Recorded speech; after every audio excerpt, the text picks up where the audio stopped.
How is it getting this data, this jump rope data? And I can't really figure it out. Hey folks, Andy Baryer here, Handy Andy from handyandymedia.com.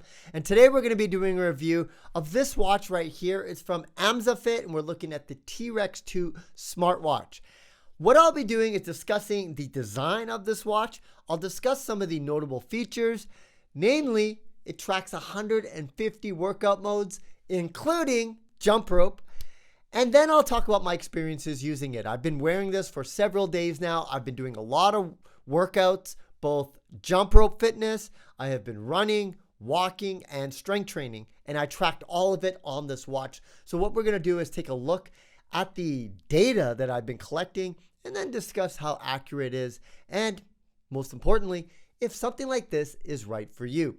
So without further ado, let's get this show on the road. Folks, sit back, relax, get your popcorn ready, and cue the intro.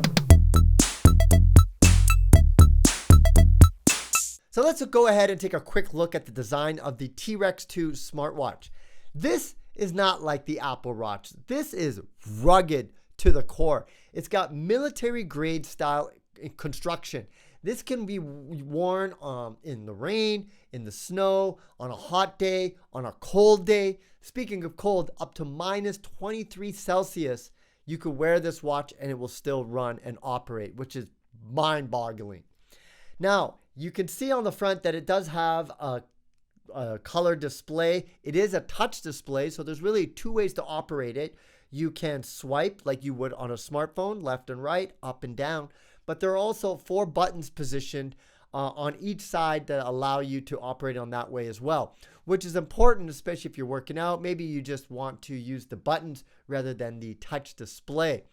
Now, what's really impressive about this smartwatch is that it is like the Swiss Army knife of smartwatches. It has so many different types of notifications that you could look at. You could look at the weather, not only for the day, but for the week. You could look at your notifications. You could look at your workout data as well. Now, because this is a smartwatch that's geared towards fitness with 150 sports modes, that is where my focus was. I don't really care about notifications. You know, you want notifications, you can get any type of smartwatch. But when it comes to tracking fitness, this really impressed me and intrigued me, the fact that it does 150 modes. So when I saw that it tracked jump rope, y'all know your boy. You know I was going to put it to the test. And the great thing about jump rope is it's really easy to test the accuracy with the fitness tracker. So basically what I did is I jumped in one spot and I just counted my jumps slowly in my head. And then when I tripped, I stopped and then I wanted to check what the watch said. When I did it, I think I did 62 jumps. I counted in my head. And then before I tripped, and then when I measured it, it said 67. So it's pretty close. The question is, what happens when I go into full-on beast mode with the jump rope? When I start doing crossovers, double unders, and all these other different types of moves, this is where I'm really interested in seeing how this works, because is it tracking? How is it getting this data, this jump rope data? And I can't really figure it out. But I'm going to tell you, based upon my experiences, I think this is overestimating my jumps. So I think those movements I do with my hands, it is assuming that those are jumps when they're not. So that is one thing to consider. But what are you going to do? Like, unless you just do a standard jump, I think you're going to get a lot of variability. Doesn't matter what type of fitness tracker or smartwatch that you have. Now let's talk a little bit about the strength training mode. Now this is what really impressed me, because I've seen this in other activity trackers where, like, yeah, we can measure your strength. You can set your set 1, work out, stop. Okay, I want to do set 2. It's like, do you really want to be sitting there touching your freaking watch all the time while you're at the gym in between sets? You know, it never really appealed to me. But anyways, the fact that it had strength training, what I did is I just turned it on while I was working out, and then I turned it off at the end of the session. I just wanted to kind of see how many calories I burned. But what was interesting is, and I'll show you this right now, I'm just going to go ahead and open up the app and talk about what I saw. What was very interesting is when I go into the strength training data, I saw something that I didn't expect to see. So let's go ahead. I'm going to just look at the workouts that I did. I have not seen this yet. So let's go ahead and see what comes up. Here we go. I worked out for a total of 56 minutes and I burned 346 calories. Based upon other activity trackers that I've used, I'm getting a roughly around that type of calorie burn. It said my max heart rate was 135, which not really that much, but I was just, lifting weights and what have you, doing some body squats.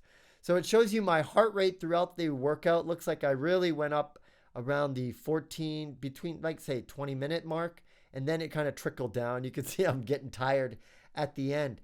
It breaks down the heart rate zones. Doesn't seem like I was in anything of intense heart rate zones there.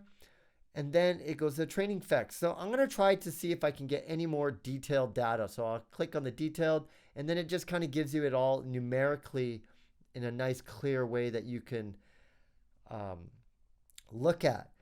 Now this is interesting. Now it doesn't really tell me that much, but now if I'm going to go through the history, I want to see if I can find the other strength training session that I did. And here's the other one. Average heart rate of 101, max 127. But look at this. It shows here the muscles used. It says that I used my chest and my tris. Now, guess what I was working out on? I was doing chest exercises. And somehow it was able to determine that I was, doing those workouts. The interesting thing is on this workout, it could tell. Today, I did a lot of legs. I was doing body squats. And I'm looking at it and it doesn't show anything to that effect. It doesn't tell me what muscles it was used. So I think the strength training part of this watch has a lot of improvements in the future, not just for this watch, for all activity trackers.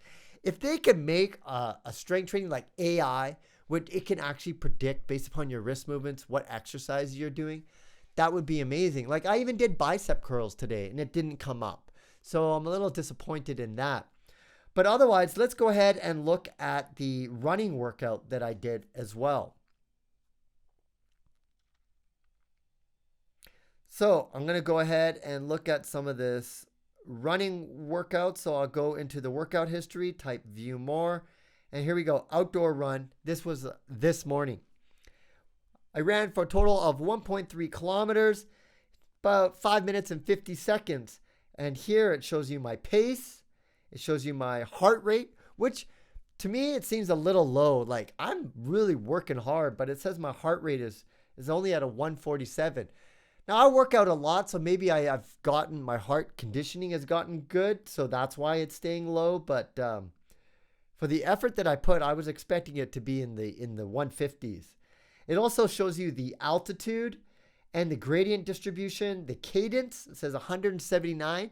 This is very close. Based upon other activity trackers, I think that is my cadence. About 180 steps per minute is what I've been doing.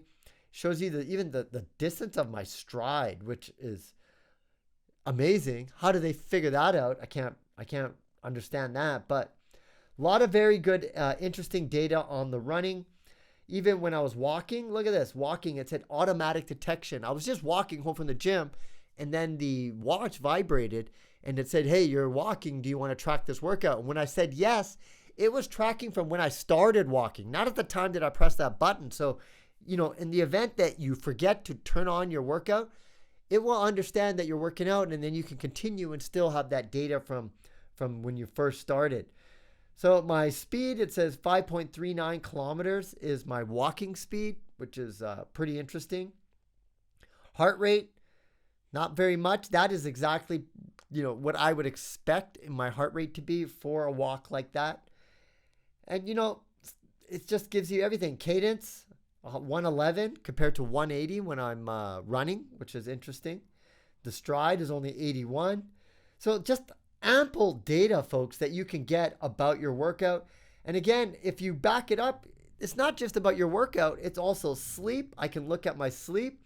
Shows you a sleep score, which is a number that you could look day to day to see where you're at. I slept 7 hours and 20 minutes. And here's a breakdown of the different types of sleep schedules.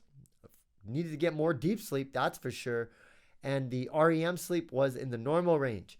If you look at the sleep stages, you can see that I was awake around 2 in the morning. I don't know if you can see that, but I remember that. I actually woke up and I was having trouble breathing and I had to use my asthma inhaler at 2 a.m. And it's nice to see that it did actually determine that. So the sleep data looks to be pretty accurate from what I can tell.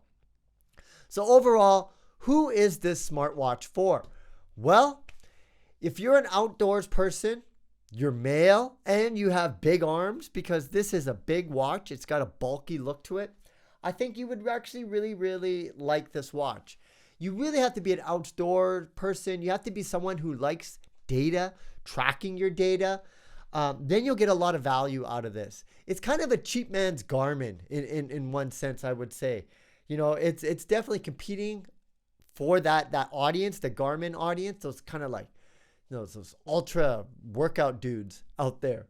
I don't think this is going to appeal to females. One, it's really bulky. I don't think they're going to like the aesthetic look out of it. Two, females tend to have really, you know, narrow, small wrists, and this is really going to stick out on their wrists. Even me, I'm not a really big guy, and it really does stick out. I could probably get away with it, but maybe just get away with it. So I think for someone like that, if you need something that's rugged, that's going to be able to handle the elements, can get rained on, can, you know, take a beating and still function. The battery life on this is like 24 days on a single charge. So that's another great feature. So, you know, it's a good alternative. The data, it's pretty impressive. I'm impressed with the data. The only thing I didn't like personally is I noticed that it really wants a snug fit. And after a prolonged time of having it on, the buckle really kind of, you know, there's a little redness on my wrist there where the buckle is hitting. So it's kind of hurts after a while. So I'm not sure this is for me, but I do like the data that it is capturing. Maybe if it had a smaller version, I would definitely use it. Anyways, folks, I hope you enjoyed this review of the Amazfit T-Rex 2 smartwatch. If you did, please smash that like button. Leave your comments below, and of course, like this video. If you want more information about your boy, hit me up on my website. You can find all the information and my social links as well on there. Once again, it's Andy Baryer, Handy Andy from Handy Andy Media, signing out. See you again next time.